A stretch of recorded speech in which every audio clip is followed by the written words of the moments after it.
Hello student, welcome to KS academy. আজকে আমরা পরমাণু নিউক্লিয়াস পড়বো, যেখানে আমরা প্রথমেই কিছু জিনিস দেখব। পরমাণু কি জিনিস, পরমাণুটা কি, তেজস্ক্রিয়তা কি, তেজস্ক্রিয়র ধর্ম কি এবং আলফা বিটা গামা সম্পর্কে জানবো। তো তোমরা পরমাণুর ব্যাপারে যদি জানতে চাও, তোমরা পরমাণুর ব্যাপারে তোমরা ক্লাস 9-এ পড়ে এসছো খুব ভালো করে, কিন্তু তাও একটা কুইক রিভিশন দরকার। তো পরমাণু জিনিসটা কি? পরমাণু হলো গিয়ে একটা নিউক্লিয়াস। এটা হলো আমাদের মেন নিউক্লিয়াস, যার মধ্যে কি থাকে একটু সময় পরে আসছে। এর বাইরে তোমার ইলেকট্রনগুলো, নেগেটিভ চার্জওয়ালা ইলেকট্রনগুলো ঘুরঘুর করে, ঠিক আছে? যেটা তোমরা ক্লাস 9-এ খুব ভালো করে পড়ে এসছো, আমি জানি। এটা একটা চার্জ, এখানে একটা চার্জ, কতগুলো থাকে কি থাকে সেটা সম্পর্কে আমার জানার দরকার নেই। তো আমরা পরমাণু নিউক্লিয়াস সম্পর্কে পড়বো, মানে আমাদের মেন ফোকাস হলো এইটুকুনি জানা। কিন্তু আমরা এইগুলো সম্পর্কে কিছু পড়বো না, আমার দরকার নেই এগুলো সম্পর্কে কিছু জানার। তো পরমাণু নিউক্লিয়াস তো জেনে গেলাম যে এইটাকে নিউক্লিয়াস বলে। এবার নিউক্লিয়াসে কিছু কিছু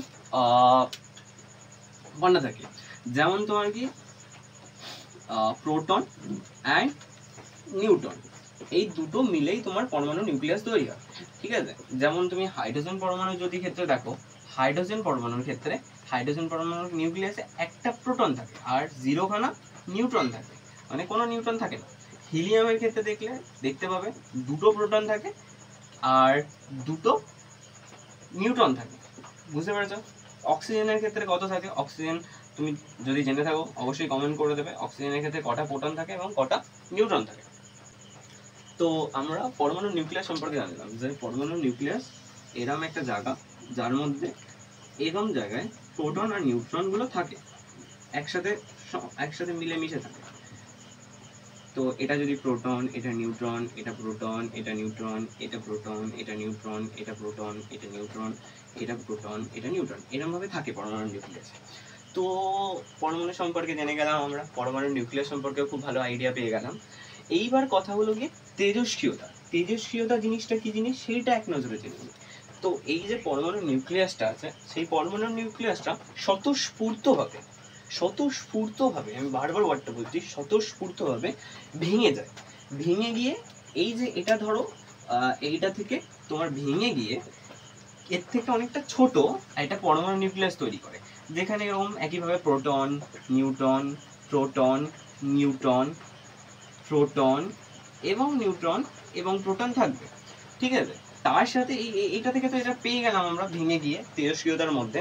কিন্তু এটার মধ্যে একটা জিনিস হয় যে এটা কিছু ছোট ছোট কণা বেরায়, যেই কণাগুলোর নাম হলো গিয়ে আলফা, 2 বিটা এবং 3 গামা।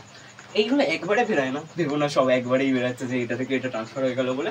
এর মধ্যে যে কোনো একটা বা যে কোনো দুটো একসাথে বেরায়, এবং কখন কোনটা বেরায় সেটা সম্পর্কে আমরা একটু সময়ের মধ্যে জানবো। তো এইরকম ভাবে তোমার কি একটা পরমাণু নিউক্লিয়াস থেকে এটা ভেঙে যায়, তার সাথে আরো কিছু একটা এনার্জি উৎপন্ন হয়, ঠিক আছে? যেই এনার্জিটা তোমার গিয়ে পরমাণু যে চুল্লিগুলো আছে ওইখানে কাজে লাগানো হয়, ঠিক আছে? সেখানে এরকমই হয় জিনিসটা। তো এই এনার্জিটাকে রিয়েল লাইফে ইউজ করা হয় পরমাণু চুল্লিতে, ঠিক আছে? তো বুঝে গেলে আশা করি এই অবধি।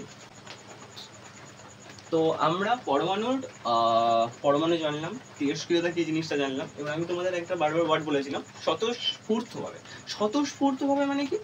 এই যে পরমাণু নিউক্লিয়াসটা আছে, যেই নিউক্লিয়াসটার উপর আমরা এত জোর দিচ্ছি, যেই নিউক্লিয়াসটা আছে, ঠিক আছে, এই নিউ দিয়ে বলে দিচ্ছি, নিউক্লিয়াসটা আছে, সেই নিউক্লিয়াসটা স্বতঃস্ফূর্তভাবে ভেঙে যায়। স্বতঃস্ফূর্তভাবে মানে একা একা ভেঙে যায়, এর উপর বাইরের কোনো কিছু প্রভাব ফেলে না।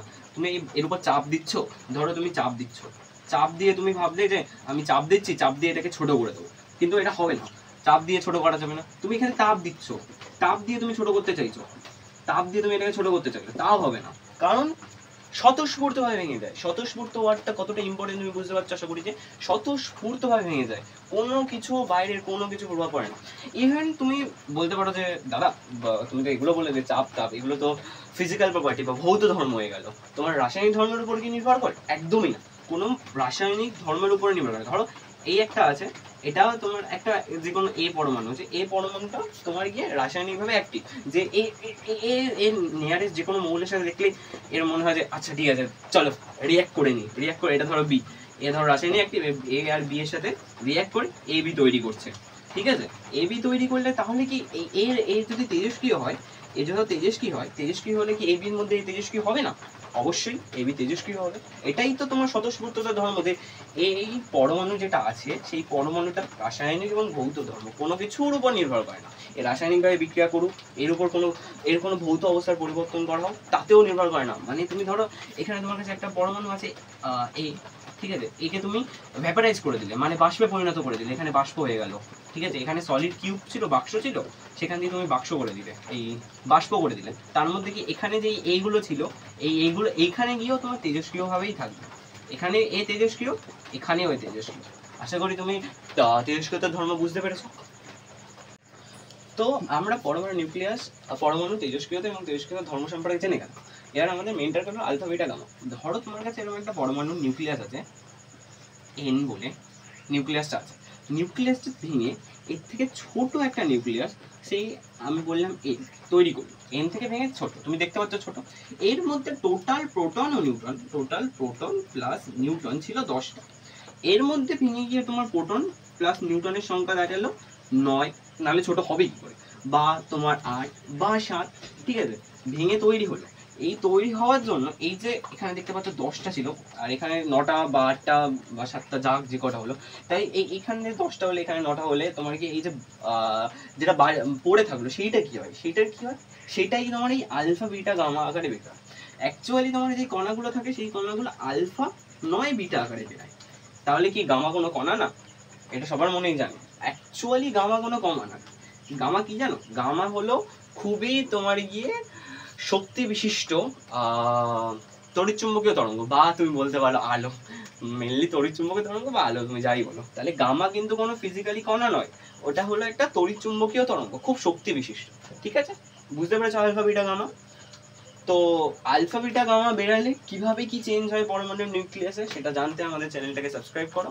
আর ভুলবে না আমাদের টেলিগ্রাম এবং হোয়াটসঅ্যাপ চ্যানেলে যুক্ত হতে। আর আপডেট পেতে অবশ্যই সাবস্ক্রাইব করো। আর কোনো অসুবিধা হলে কমেন্টে জানাও।